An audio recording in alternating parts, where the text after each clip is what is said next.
Welcome to Daily Cyber episode number 294. We're almost at 300. It's awesome. Got a lot of great guests coming up this year, this quarter.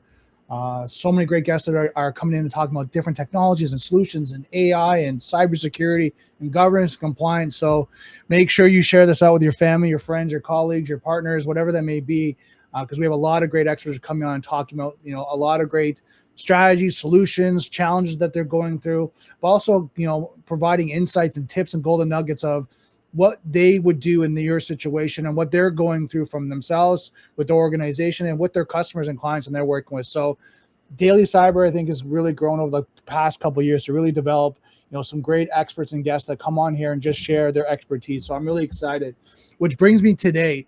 I've got Bill Wilcox. He's the CISO and CTO at ProArch with over 2 decades of experience in cybersecurity, cloud architecture, and enterprise technology. He works directly with organizations to design and secure complex environments, helping them navigate emerging threats, especially at the intersection of AI and infrastructure. Now, this is a big topic. I'm really excited to get in with him. So grab a coffee, grab a tea, and let's hack at it.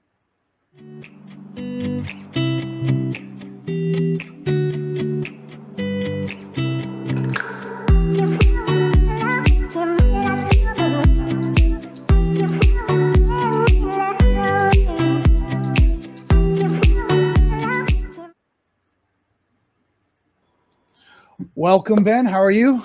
I'm great, Brandon. How are you doing? Pretty good. So thank you so much for coming out. Lots to talk with, I'm sure. Yeah, thanks for having me on. I'm excited to talk about the topics today.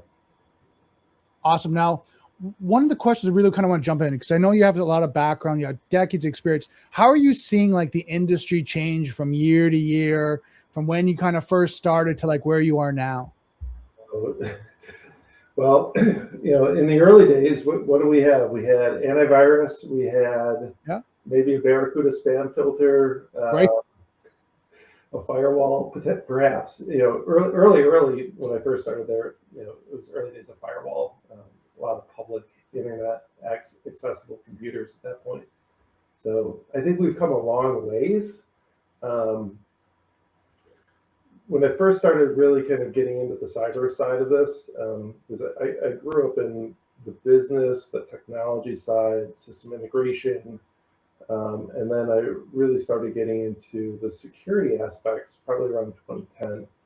And even in 2010, it was pretty, you put a solution in place and you hope it does its job and things slip through, and it doesn't always necessarily work the way that you're expecting.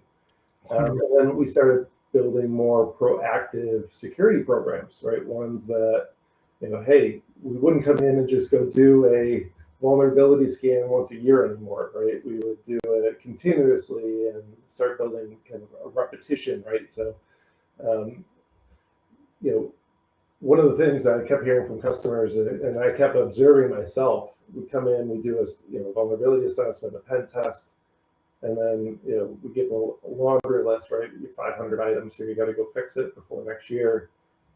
Half the time you come back and, more than half the list is still not done, right? It's just too immense and never contained.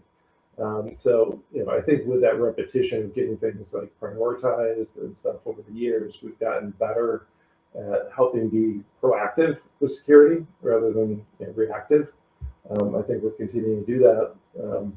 Kind of an interesting, I think, twist in all that is around 2020, we started seeing, the real push of new software, new platforms to help manage all this, right? A lot of tech coming in.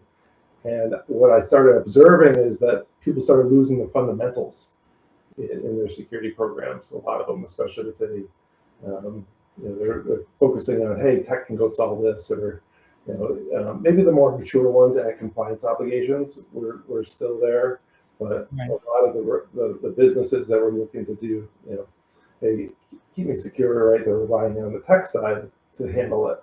Well, then they started letting go of the fundamentals of what they need to be doing internally to their business to keep things going. I was seeing an uptick today of, hey, let's adjust the way that we're doing our vulnerability management platforms, right? How we're prioritizing, how we're addressing the age of, mythos or fable, right? How do we make sure that we're reactive and we don't handle a 30-day patch window the same way that we used to, right? That's not possible. Right. So in some ways, tech got us a little lazy, and we have to go back to the fundamentals and kind of start looking at business resiliency, things that we're able to do, and frankly, a lot more people had interest pre-COVID to that stuff, and I'm starting to see kind of an uptick back into the basics today. Yeah, just kind of the base foundation, like to do the work, right? Not letting the tools kind of drive the program. I mean, tools are beneficial, all these AI tools, and you have your SIM, you have your vulnerability management, you have your patch management, but you still have to do the work. And I totally agree with you. That's a big piece, and take identities or any other aspect of where most of the vulnerabilities are coming in today. Like, a tool's not going to necessarily, you don't want a tool to stop it. You want it there as a safeguard. Right. Let's do the pre-work that makes your environment hardened. Let's make sure that we put the right controls in place so that we're not granting the keys to the kingdom when an exposure does happen. Right. But that's the type of work that we really need to focus on today. So with that being said, what's your top 5 areas that you would say for businesses that their priority for this year to start working on security?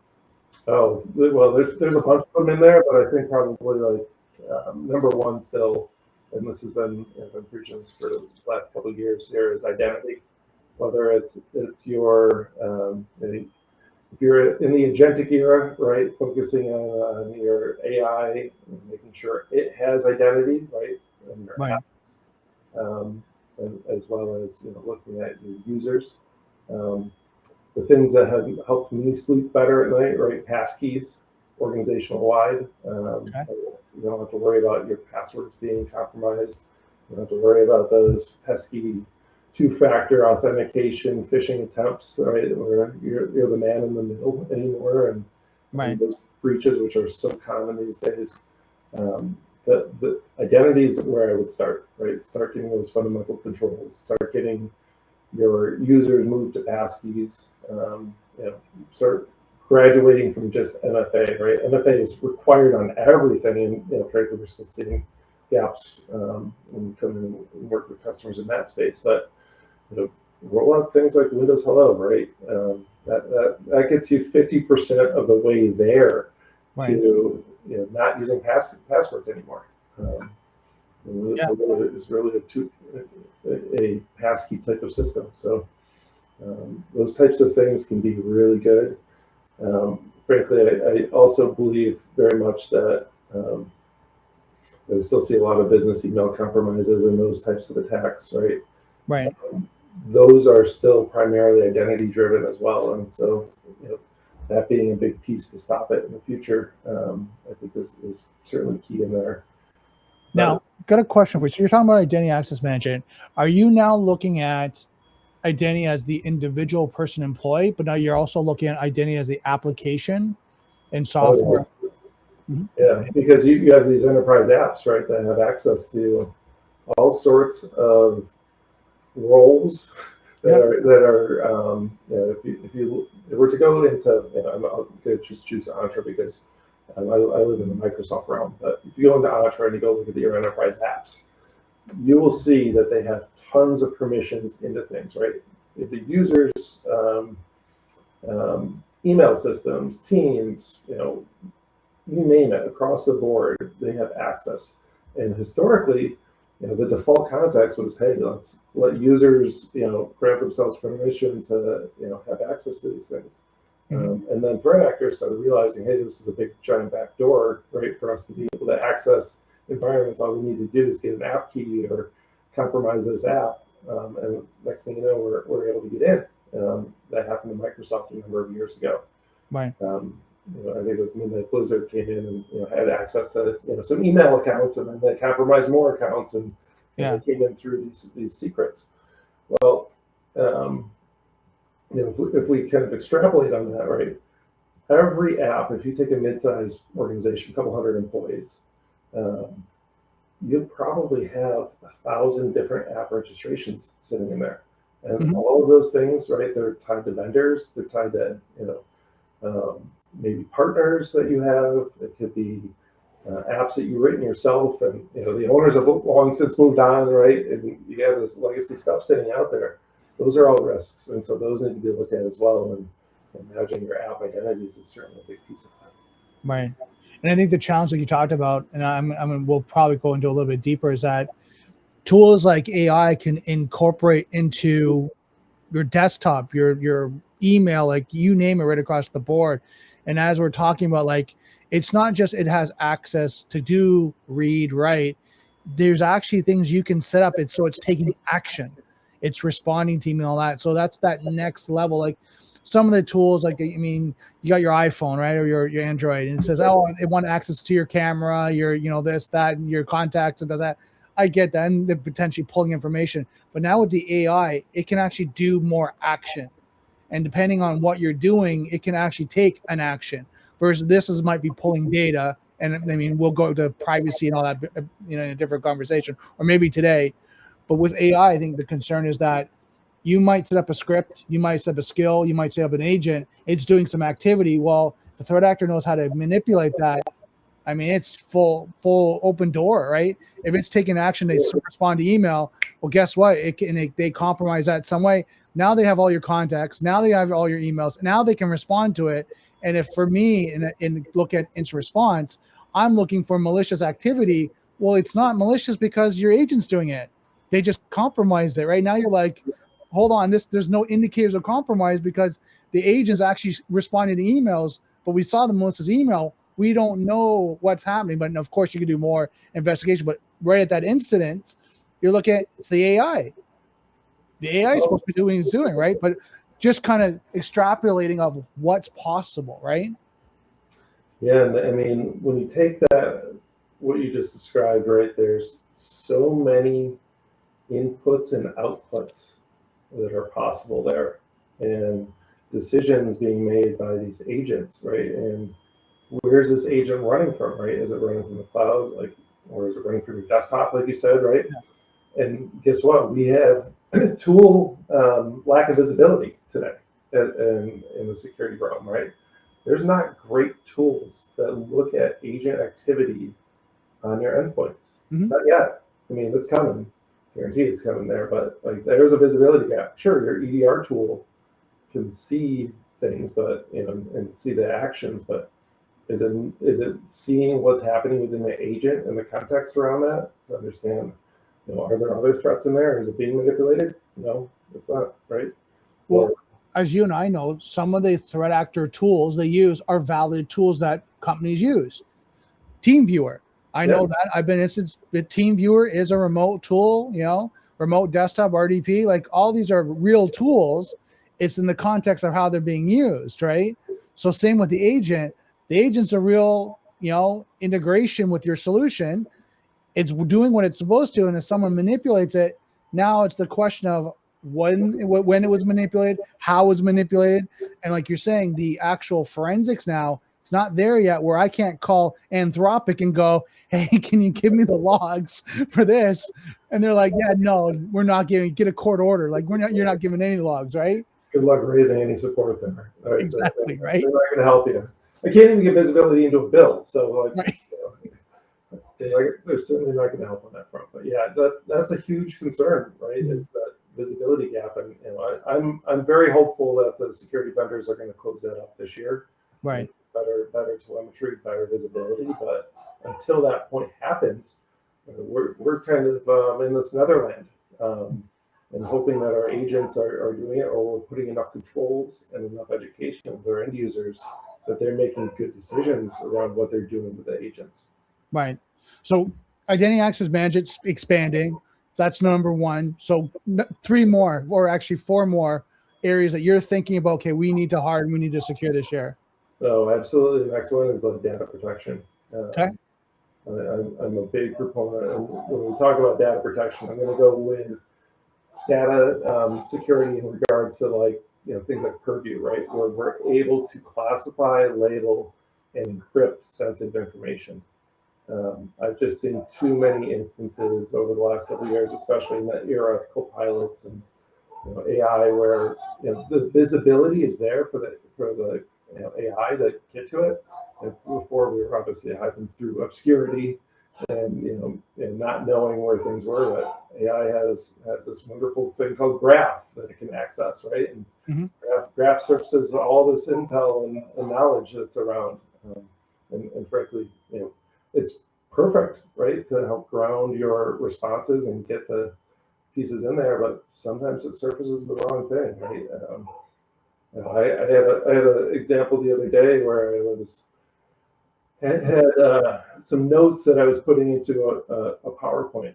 And frankly, I had great notes. Well, one of my notes referenced something regarding another company, right? And so I end up presenting, and here's this other company's name right in the middle of my presentation because I reviewed it, but I missed it. Yeah. This other company name was still in there. And the fact was, it was in that document. AI thought it belonged in there, right? Right. For some reason, it said, "Oh, well, you're representing this company, and I'm going to put it right over there in the small text." Right. But I missed it, and it's instances like that, or surfacing another one. We had a customer we were working with some Copilot on, and rolling it out, and we get a note that, hey, one of our employees is accessing another PIP plan for one of his coworkers. Well, in looking at it, what had transpired is the employee had asked, "What should I be focused on today?" And Copilot went out and said, "You know what? You're in the same group with this other employee. Right. The manager says he's in a PIP and it's due today. Maybe you could help him complete the PIP successfully." Right. So, improvement plan like that's certainly some confidential information that you wouldn't want to get out there. And really, that was just an ACR problem. What it boiled down to is that user had access to this folder. They didn't know that they had access to it, but the SharePoint administrator or whoever was in charge of that site had the wrong permissions on there. So that data piece is really kind of critical across the board. It's keeping the sensitive information sensitive and letting your systems know that hey, this is something that maybe shouldn't be touched. You could do it like if it's really sensitive, right? Grouping so that there's a label that you can't leverage in certain systems, or if you have intellectual property or other sensitive stuff that you don't ever want to leave. And frankly, that type of governance, right, where you start having to get it in place ahead of time or as you are progressing in your maturity, is certainly critical. And we've seen kind of like this realm of, I'll call it data swamps. Right. Right. We've stored and retained all this data for years. Is it useful to the business? Right. AI has shown that it's not useful to the business. So one of the questions I have for you is this, that you're talking about, a lot of data access, least privileges, kind of that. What about recorded data? I mean, I don't know if you're seeing this a lot, but I'm seeing a lot of these recorders jump up in a Zoom call or Teams call, and they're recording the meeting, right? What's your thoughts on that? The question is that a commercial version and you have the right T's and C's on the other side that protect the information from leaving your organization? Right. Those are the ones that concern me, recording of Copilot and staying within the company that, the partner that we're working with, not a big deal. That's fine. It's, these other ones out there where you don't necessarily know if they're on the free version, right? Is it data processing? Start having to ask questions around if you're in this meeting, I'm happy to send you the transcription of this, but hey, we don't allow third-party AI that we don't know to record the meeting. So we've had to establish some AI baselines and guidance for our employees around what's acceptable, what's not, and frankly, that's certainly a concerning piece for me. Mm-hmm. I think one of the concerns for me is that depending on the meeting, right, and depending on if you have NDAs with people, and also you start talking about private information, but now you have one of these recorders on there, you don't know unless that is self-hosted where that data is going, who's going to have access to the notes after, if that could be shared, if that's now, in an area where it's not secure and or encrypted, as you and I know, you talked about business email commerce, say it's sitting in someone's email and all of a sudden it has financial information, confidential information, and a threat actor gets into that email and they're scanning through it, they're dumping that person's email, and all of a sudden they have a list of their vendors, their financial information, access to what their systems and topology is, and like all that. And you barely gave like the threat actor a roadmap to some of your customers, right? And your partners. Like, that's my concern, because again, as you know, and I agree with you, like the data side, we look at least privileges, RBAC, role-based access control, and limiting that separation of duties, trying to control access data. But now we've got this other point of where data is being collected, but I don't know if it's the scrutiny of the securities around it as it should be.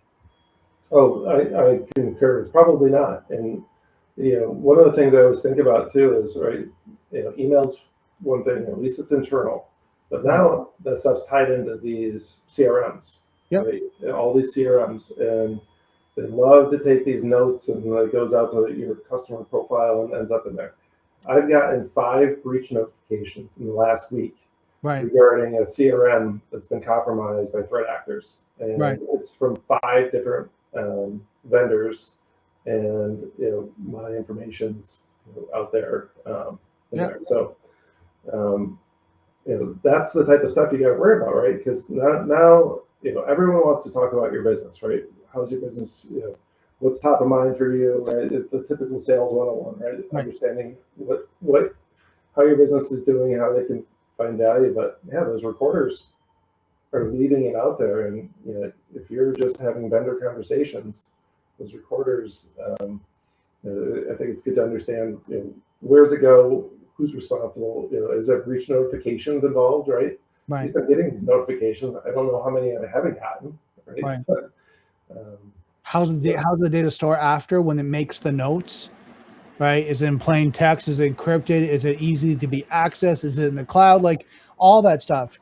Is it, two-factor authentication? Is there role-based access in it? So you can set different types of, like all those things would be the questions I ask. Like I don't really use any of those recorders, but those are the questions I would be asking before I would ever implement it into a customer's, business or, be in a meeting where it's there. It's like, okay, hold on. Because do you really know where the security, if you want to talk about this confidential, critical information, and you have a recorder, do you know where that data is going? Because you might think, oh yeah, it's fine, don't worry. But like you said, what if what if it's recorded in the cloud, right? Everyone's like, oh, it's in the cloud, it doesn't use much data, it's in the cloud. But what if they get compromised? It's not encrypted. Now they have all their customers, 1,000+ customers, that now that threat actor just downloaded all that data, all those recordings, and then with AI, as we know, they'll just put in the AI, scroll through it and say, hey, look, find me these companies with this information that talks about X, Y, their access, their topology, this, that information, and just give me a report. And then boom, you have a report now of companies that they can go after. It's just, to me, it's a security risk right now until the tool gets more due diligence, and then people do more due diligence on those tools. Yeah, I mean, in those tools too, those tools should be able to do the classification I just described, right? You should be able to classify that recording, that meeting sensitivity. If we're having a executive security briefing on event, like probably not recording it, but if we are, certainly classifying that meeting very high, and making sure that everything is encrypted and so forth. So, like those types of things are certainly super important, I think, as we look at how technology is using. It's great advantages, but where's the risk, and is that risk acceptable for you and your business? 100%. So we got identity access management, we got data. What's number 3? Well, there's this wonderful thing that I used to do a lot of, called business impact analysis. Okay, yeah. And these BIAs, right? It used to be, we'd go talk to the business. We'd understand, how they're generating their revenue. Right? What are the processes that are most critical to generating that revenue or continuing of operations, right? So at the business level, right? Security is important, but it's more important on the context of, is this going to allow us to keep running, right? the context that the business wants to put in. So the business impact analysis is really designed to talk to the business, understand, right, what are the critical systems here, how are they tied together, and understanding where there's weak links in that, right? It could be something as simple as technology redundancy, right? You don't have the right redundancy in place. Or maybe there's dependencies within application to application. What that leads you to start understanding is how much, when an impactful event happens, right, what is an acceptable RTO, RPO, right, recovery time objective or recovery point objective for that application, right? Things as they start becoming core dependencies, right, and understanding where they are in your business, right? Those are going to be at the very top, right? Get those restored first. Also have to kind of prioritize your recovery objectives on these things or plan future investments around them. It's also really good to start understanding how the business operates and if something did happen in the future, because most of the time when we ever talk about backups or recovery, someone's got a plan, maybe it's tested, but none of that's really tied to a business outcome, right? Right. And how's payroll get processed? Right. Guess what? Security incident happens and you are in an all down event. People still need to get paid. Right. Right. It might not be the top priority at that moment, but like that's one of those processes that needs to happen. Or order processing, or right, like what's the failback in some of these scenarios? And you might not get through all of that in the business impact side of it, but at least you're going to start understanding where the priorities are from a tech perspective, how that aligns in the business, and how that impacts the business long term. I remember this was probably about 10, maybe 11 years ago, got a call from a business that they needed an incident response. Everything's ransomware encrypted, and turns out backups were impacted. Luckily, their cloud backups weren't impacted. Okay. But the problem is the recovery from the cloud. Right? It was super long, slow. Couldn't get it back fast enough. They had terabytes of data that was needed to run their business. They were, by the time that we finally were able to get them back up and working, I think it was probably 13 days later. Okay, yeah. Right, because this was just huge amounts of stuff. They were in, had huge data pieces there. It just took too long, and frankly, the cloud recovery was just way too slow. They were 2 days away from going out of business when we talked to the two owners of the company. Right. Had it gone on 2 more days, they probably would have lost their customers to contractual obligations. They're starting to run problems into cash side of things. Like they weren't able to process anything and weren't able to get bills out. So like not every business has a large amount of resiliency in there. And that's really where like these business discussions start helping you as a security practitioner or security stakeholder understand what's important to the business, right? How do you get your, put the right things in place for the tech to stay resilient and the business to keep running. Now, when you've done your business impact analysis, what's the 1 or 2 things that you found that you're like, they just don't get, like they don't understand this aspect of it? And I'll give you an example. Sometimes when you're looking at the, failovers, your backups, the restoration, like you just talked about that. I know I had a customer, oh yeah, it's 48 hours for us to get our backups from Veeam and we're going to do that. But then we did a tabletop action, it's actually 72 hours. I'm like, whoa, what do you mean it's 72 hours? But by the time you make the request, they extract the drives, they go through, they test the drives, they now do the scans on the drive, they ship the drives out. You're not going to get them for 72 hours. And depending if it's on a Friday and they're overnighting them, it could take a little bit longer just because of the courier and shipping. Right? They're trying to get you like by Sunday, like if it's Friday, Saturday or Sunday, but again, still going to take time. And they're like, hold on, we were told 48 hours. And like, yeah, I think they told you 40 hours from when they actually packed the drives in the box, Pure Later, FedEx, whatever that may be, and they got them out. They didn't talk about the other process there about testing, extracting the drives, testing the drives, doing the scans on the drives, would take a day to 2 days in that alone. And like, whoa, I never knew that. Yep. I ask you is what is that, 1-2 things that you found as you were doing your BIAs? Probably the most common one is that the assumption that a backup is a resiliency strategy. Okay. The best way to address that is to make sure you have a tested restore path tied to the business process that you're trying to do there. So, like that payroll cyber, right? How do you get payroll back up and working? That's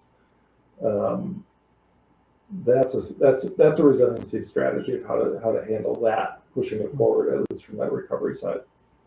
And then I think infrastructure resiliency is probably another big challenge because nobody knows necessarily which system matters most. Sometimes you end up with not knowing who the owner is and what the recovery sequence is. Mm-hmm. And so that can be very challenging when approaching this. Is that they think that they know, but frankly, when you have, another example, when you have 2,000 VMs that are all encrypted, right? Where do you start, right? That requires thought ahead of time to be getting it into the right mode. Otherwise, it can be hours, and maybe you're focusing on the wrong thing altogether, and you have to go pivot because now you just wasted 2 days, right, trying to get something up and working, and you realize, hey, that's not the most critical thing that I need. So, going back, right, it's all about the business processes in there and where that is. So those would be the 2 things that I think are probably the most shocking for most. The one thing I found to add on to this is dependencies. I found as the companies I was doing BIAs, they had the main system, but they didn't realize the dependent process people that drive secondary dependencies or processes under that. Oh, that was impacted if this goes down, right? Yeah, we have email while that, but if we don't get email, you're not getting the registration from this other vendor that you get every Friday. That's a key thing for your actual operations.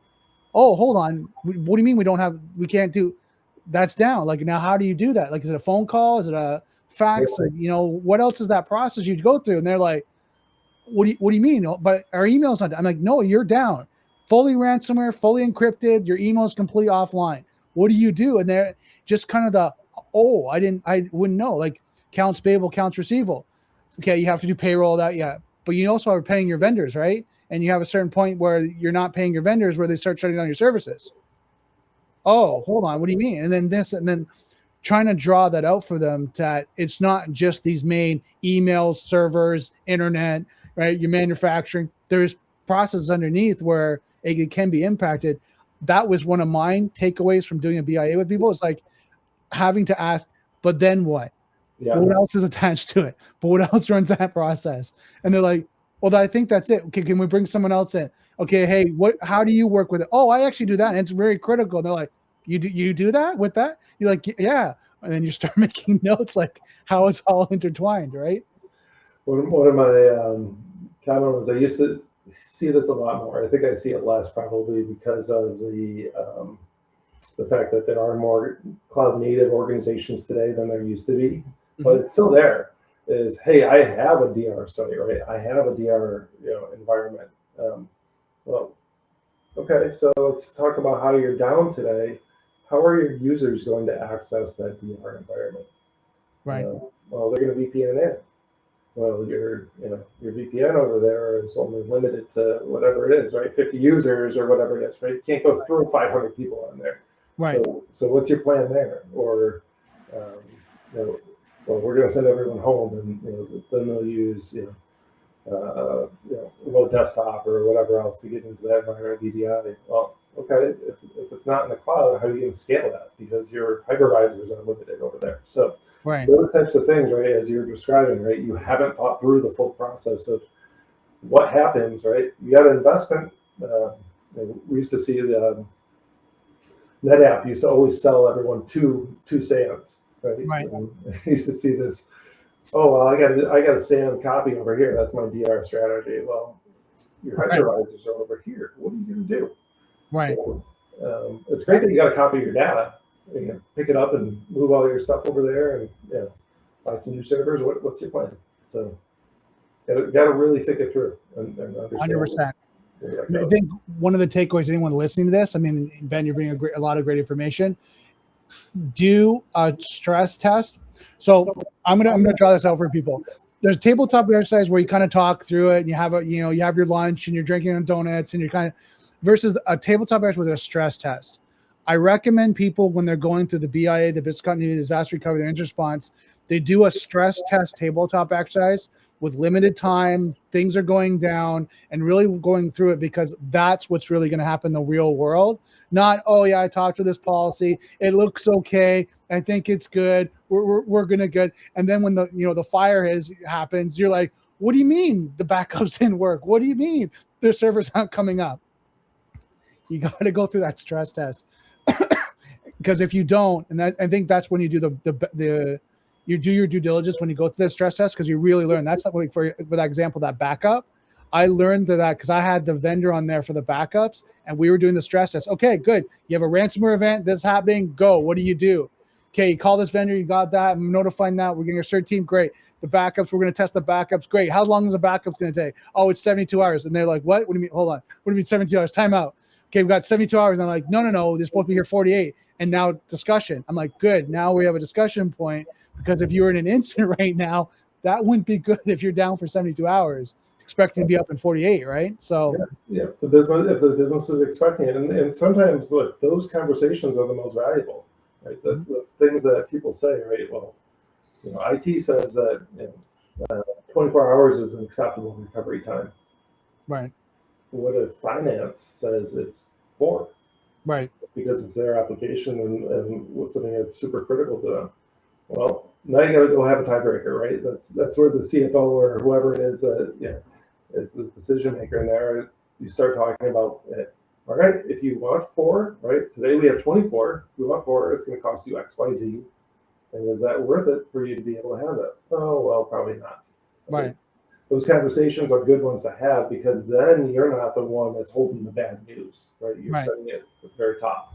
So I like those things because why defer your a lot of these things have happened in the past where organizations have set arbitrary values, or maybe a vendor did, or right, that person's long gone, and someone gets caught holding the bag and has to then fix the problem. So those are great things to surface. 100%. So, guys, identity experiment, data, business impact analysis. 2 more. All right. I am a big proponent of better unification of tools. So I like platforms. And the reason being is I think that we have, as security professionals, too many bespoke tools that don't talk to each other. I like the visibility that single platforms give across a stack. Right. And I feel like if there's certain risky areas, sure, add another tool on in there that you feel is like the most appropriate, right? Like you've got some customers that like to run 2 email tools, right? An AI tool and a traditional AI machine learning one. Fine, that's great. If you have the budget for that and you can afford that, that's great. Frankly, I put my money into putting passkeys in place versus that. Right. I think that unified threat visibility, right? Because we all know that the threat actors, right, they want to move as fast as possible, and they will there, and they're living in those little blurry lines in between the different things. And AI has just made that so much more muddy, right? And then having more tools where things are moving in and out, and you have to go to 15 different interfaces to understand like a compromised environment. That's 14 too many. Right. So, you want one pane of glass. Yeah, one pane of glass. Let's see what we can see across the board. Generally, we have better telemetry because it's all tied together. For me, when we start talking about being able to respond to threats from like SOC perspective and a security analyst view, single platform. Yeah, I think is certainly key. One thing I'll add for people that are watching this, I recommend at least every quarter, if you can, or maybe every 6 months or 1 year, to do an assessment on your tools and see what you're utilizing and what capacity and utilization of those tools. Because I find a lot of times there's duplicate tools in the environment. Sometimes I go in there and it's like, it's 2 EDRs, it's 2 SIMs, it's 2 this. It's like, hold on, why do we have, well, one does that and one does this. It's like, did you actually evaluate the tool? It actually, this is the one you got first. It actually does that. And yeah, there might be gaps in one area, but you can circumvent that or complement that by your EDR. Like, why'd you get 2 EDRs, 2 SIMs, 2 this, 2? Guys, you're spending so much money in a security program where you can cut down and be more efficient, right? Like in things like that, I find where I was like, okay, you're using it 50%, why not 80% utilization of that tool? Like in all the features and all the functions, and really kind of looking automation and integration, like all that. I find smaller companies to mid-sized companies really need to do that over and over again. Yeah, and frankly, it's vendor push too. I see it a lot with vendors, right? The vendor finds a point at that moment where they think that it's hey, we can go solve this problem and get in there, right? And now next thing you know, you have like a tool that does what you want, but also has this other capability over there. I was talking to someone just last month, 4 different vulnerability management platforms in their environment, and they all overlap the same things. Wow. And frankly, one platform, they actually have 2 full platforms in their environments as well. So you can imagine that there's cost, there's better ways to do it, and frankly, who's running all these tools? No one's paying attention. You can't run these all with a small team. So 100%.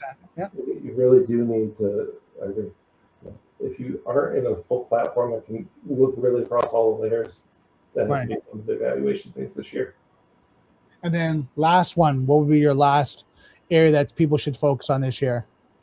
So once you've gone through your identities, you've worked on some of your data protection, you've been able to do some business impact analysis, and you've got a great tool stack there. I love device trust. So going back to the side of like looking at, how do we make sure that we're trusting everything from an identity perspective, right? That treats your devices as that as well. So, looking at things like Intune, things that can tie into your conditional access policies and make sure that your device is still in a compliant state before it accesses network resources. I put this at the very last piece because, frankly, we have great tools, right? If you have platform stuff, right, your EDR tools, right, people are compromising identities because it's way easier. We've done a great job keeping our systems up to date and so forth. But there's still a need in there, right, that your system's still managed, it's up to date, and it should be verified that it's company owned before accessing the environment. So the device trust kind of ensures that you're the right trusted endpoint. And if you're not managed, hey, guess what? You don't get to access the company environment. With that being said, anyone watching this, make sure you go through your due diligence of configuring it properly. I think that's the biggest thing too. Like I totally subscribe to what you're saying, but you got to make sure it's, you don't have an outside professional service person come in. And I've seen this. I don't know if you had, they come in, they configure it, they run into a problem, and all of a sudden they have a back door, a port open or something like that because they were doing testing, but they left it open when they're done. So now a vulnerability scan comes in or a pen test comes in and said, hey, we found this port that's open. And you're like, whoa, why is that open? Oh, that looks like it's been open since, 3 months ago, 4 months ago. And that hole has been open since the professional service came in because you didn't get it configured properly. So always, my point of view is always put these tools in place, configure them, have the trust, make sure they're secure and hardened, but then you do due diligence to validate it after. If you do a vulnerability assessment right after it's configured to now confirm, 100% do that after just to make sure, because you don't want to have it, oh, I trust them, it's okay. I mean, us security people is trust but verify, right? So I'm like, verify everything's secure, because I've seen that. I saw one where I went into a customer and the access control list at the bottom was any. And I'm like, who set up your firewalls? Like, okay, like how long ago? Oh, it was about a year ago. Has anyone evaluated your access control list? No, the vendor did. They set it up. I'm like, you don't have a firewall. No, we have a firewall. No, you don't. You basically have an open door. Well, and that's true with like firewalls, Entra, like, these conditional access policies that are part of your identity, they are your modern firewall. That is how you're being protected. And those same mistakes happen on those, right? You literally have to go through and make sure that it's designed to the standard that was expected and that it hasn't drifted. And Right. if it hasn't drifted, why has that occurred, right? And it's what you described, right? Someone opened up something to test something, right? MFA wasn't working for this one user, and I forgot to put them back and make include group.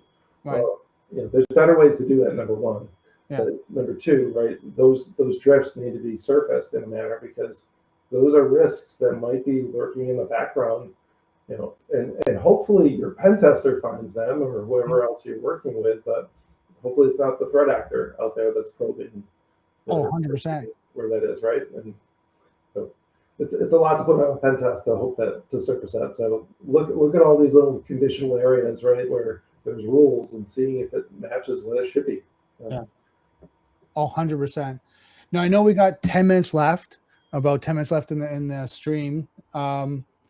Quick question for you. What's keeping you up at night? What is this one thing that you're like passionate about keeping you up at night this year? It's AI security for sure. I mean, I'll give you an example. I was just putting together some metrics and I looked at the agents that we have, and the company, we're about 500 people in size, and our agent population is approaching the same population as our end users. Right. And so, where we're doing and the controls that we have in place, because things do move very fast. And so I do have a very unique role of being kind of the CTO and CISO. So I have to think about things from what is it that we're putting out to market? What are our solutions that we're working with and so forth. And I love the innovation side, right? The same Right. side, I'm scared of the innovation side because there are so many lack of visibility, lack of controls in place at this moment. So we're trying to find that frequent balance and constantly trying to keep up with what is changing in the AI space is very hard. I mean, pick any day and you got something new, right? Some new method, new model, some new capability there, some new way to do an agent, some new framework, and we're all learning at that. So the AI risk, I think, is probably the big one for me as we start moving towards that more autonomy with agents. So we're certainly being very cautious when it comes to how we're doing agents, and making sure that people are building them in a manner that gives the right telemetry, that gives the right visibility, that keeps the human in the loop. But it's really easy to make an agent that can just go do things these days. 100%. So now, for you as a CISO, what's the biggest AI misconception you hear? Biggest one probably is hey, I don't have a good way to stop it from doing certain things. And the reality is that you do have methods. We don't have control across the board, but I'll just give an example. In the Microsoft realm, we help establish standards across the board of how to do AI securely, keep it within the environment, even multi-cloud, and allow it, the security organization and IT organization to have control. Because there is a lot of value to the business to democratize the use of AI. I mean, one person writing agents for your company isn't going to be nearly as effective as 100 people writing agents and getting into the hand of the end user to do that. So you really have to focus on creating the methods of how they're allowed to do the things, versus just saying no, because people will find their way to do it. And I've seen that countless, right? You tell someone that they're going to have to go back to doing something manually after they just completely streamlined it. They can do it in an hour, and now it's going to take them 16 hours. Guarantee someone's going to find a way, right? That shadow AI is going to happen, and people are going to make it occur. So I think it's really important to give your organization approved methods and spending that time to kind of think about that approved method, or working with partners to find, hey, what's working, because we all need to learn from each other at this point. No one's a complete expert on what's next on AI. Oh, 100%. And I think the thing for most companies need to understand is be more restrictive at first and create controls around it, and then slowly start to test and open it up. Don't just kind of open up and test and just wish and see, right? And pray, right? Hope and pray that, oh yeah, no, we'll be fine because we told these people not to. Okay. Telling someone, I mean, even if they have good intentions, they could make a mistake, right? Like, and we've seen this. I've seen this in incident response where security engineers, senior security engineers have clicked on links in the middle of an engagement, right? And we know it was the threat actor, right? Like I've seen stuff like that where people make mistakes. So with AI, you're busy, you're doing something, you upload something quick, you're not paying attention, and it's also all the financials for the company that you've just put into AI, right? Yeah. It happens, right? So in my thing is that puts, the guardrails there, put the policies in place, try to put controls, maybe even restrict role-based, right? Role-based access to AI, right? Like kind of do that, and then slowly start to build the program within the organization, right? That, say for example, you're developer in coding, then you get your coders do it, but they have to follow software development lifecycle. And there's a strict software development lifecycle that they don't just trust any code. They don't grab something from GitHub and put it in there and run it, and then all of a sudden they put it into production and Bob's your uncle. No, you go through development, you test it in a sandbox that doesn't have exposure to see what it does, and then once you've done your Q&A, your end-to-end testing, then you can go publish it. Then you can go public. Like all those controls, which most companies want to do and potentially do, I think some of them are circumventing because the speed of AI. They're like, okay, AI can do it. They must know, Anthropic, code like Claude, ChatGPT. They reviewed the code. We should be fine. And then just let's get it out. Let's go. Right. Oh, I have some stories on that front. I maybe love to save that for another day. But like just the velocity of the code development is causing immense risk because people aren't necessarily thinking about. It's the same as the quality of your prompt input, right? If your quality of your prompt input, if you're letting AI make decisions for you, then you've lost control of your security. And it's true with your code. Right. So you got to have a guardrail set. You got to have standards defined. This is how you do it, right? This is what my what do they want to call it? Your markdown file is going to have, and this is the way that we do it, right? You have to ground those tools. Right. You'll end up in big risk. Well, I think the barrier of entry is so much lower now because I don't have to know Python. I don't have to know HTML. I don't have to know that now because I can say, hey, write me this script. I want to do X, Y, and Z, and I want to automate in a script or a batch file, whatever. And then it rates it for me. It's like, okay, run it. Then you tell it to run it and you see error, not error, fix the error. Like you're telling this code, this AI to do all that, where normal programmers and scripters would have to do troubleshooting. And I remember like when I first went back in the day, wanted to do code, and you look at thousands of lines and it's a decimal that's off because that's the error, but it's taking you hours to go line by line to find that decimal. Well, now ChatGPT, Claude, that's doing it for you. No problem. They go through, yeah, we found the error, we fixed it, we ran it, now there's no error. So you're relying on that and more trust and faith as in the AI tools to do that. And now we're kind of walking away. No, it tested it, it's good, it ran, no errors, we're good, now we can go. And I think that's where, like I said, that's where that gap is. And I think that's what you're saying too, is we need to kind of still do the due diligence. We still need to do the testing. Yep.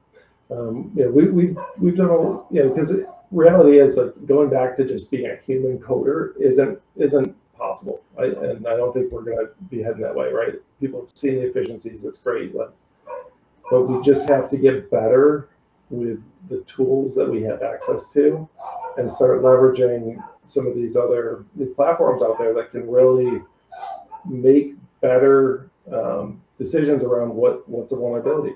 Right. And, because we are going to have massive amounts of code out there. Like that's a reality, right? Like companies are going to build their own apps.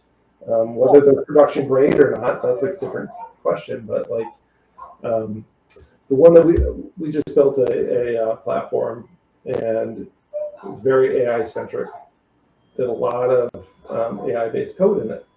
We went through static code analysis, dynamic code analysis. We had all the different tools in our pipelines to be able to look at it from a security vulnerability perspective. We did manual app pen testing. Right. Each of these things surfaced vulnerabilities that had to be fixed. What some of the challenges we started seeing is that these legacy tools, right, can't keep up with the fact that some of the code necessarily changes as fast as it does, right? Right. And certainly the team testing it can't keep up because the next version they get looks completely different, and you're like, wait a second, what happened here? Well, guess what? GitHub Copilot just rewrote everything because we changed the spec, right? So Right. it's beautiful, but now we're back to retesting everything. Then we tested also M-Dash, which is Microsoft's new agentic dev test program. Basically, it has tons of different agents that all looking at code in different areas, and it's really able to parse it out. So we thought we had everything fixed. Okay. Guess what? Tons more vulnerabilities that we had to go fix because it's a new way to think about it. And right, I think we're going to get a lot better at fixing vulnerabilities, and I'm very confident at that.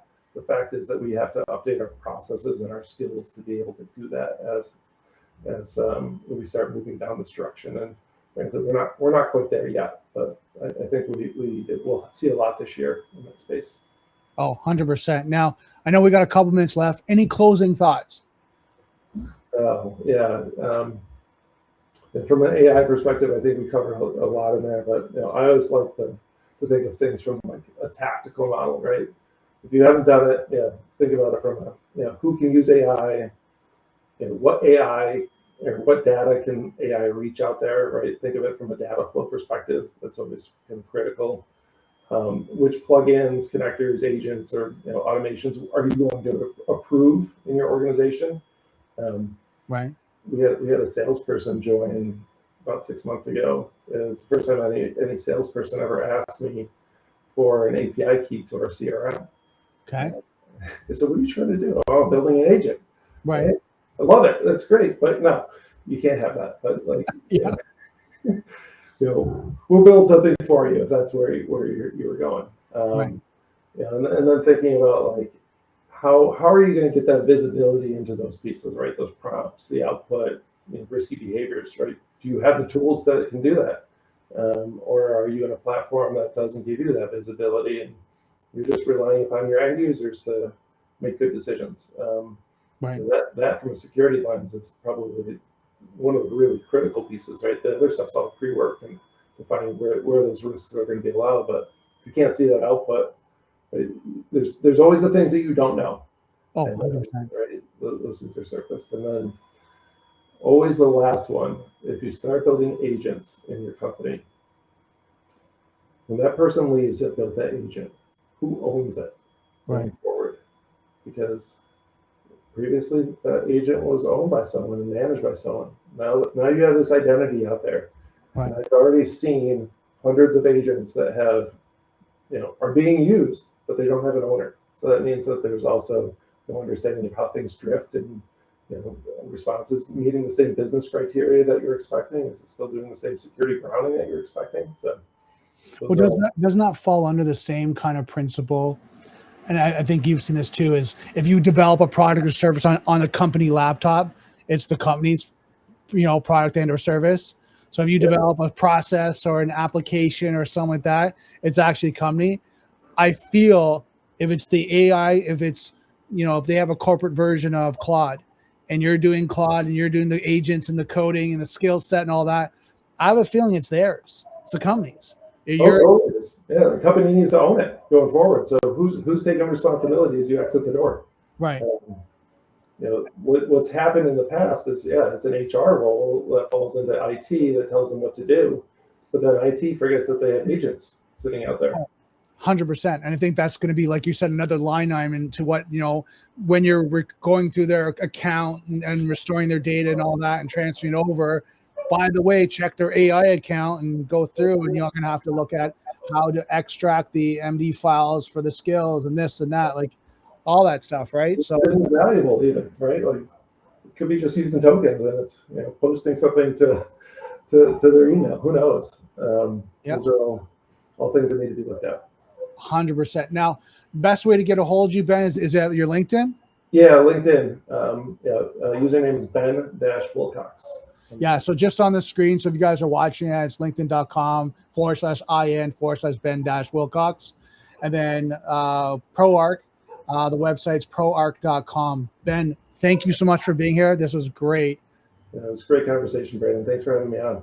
Oh, you're welcome. You know, it was great learning so much information from you and just kind of going through like all the due diligence and stuff that we've talked about. So thank you so much. You're welcome. Awesome, everyone. So, I mean, that's the end of today's Daily Cyber. As you guys know, like there's just so much we're going through when it comes to like cybersecurity and infrastructure. I mean, Ben talked about like kind of the 5 main things you got to look at in this time frame, like identity access management, data protection, business impact analysis. Core thing you need to go through. If you don't understand what your business is, the infrastructure and how your business runs, you run into an issue, trust me, in an instant response, you're going to learn very quickly and it's going to be very painful. If you do that ahead of time, it's going to really help you. Unifying the tools and having like a one pane of glass and making sure everything intertwines. And so you have visibility across the full environment. And then device trust, being able to have a way of having the devices communicate, but also in a secure manner, right? So they're all connected, all communicating, and be able to trust the devices in your environment are the ones they're supposed to, especially if you don't, you can find rogue devices. I know I have seen environments where someone's plugged in a router, right? And then's been running a server, something along the line. And you're like, how did that get there? But they had tools to be able to scan the environment to go, that shouldn't be part of our environment. And they're able to go find it and disconnect it.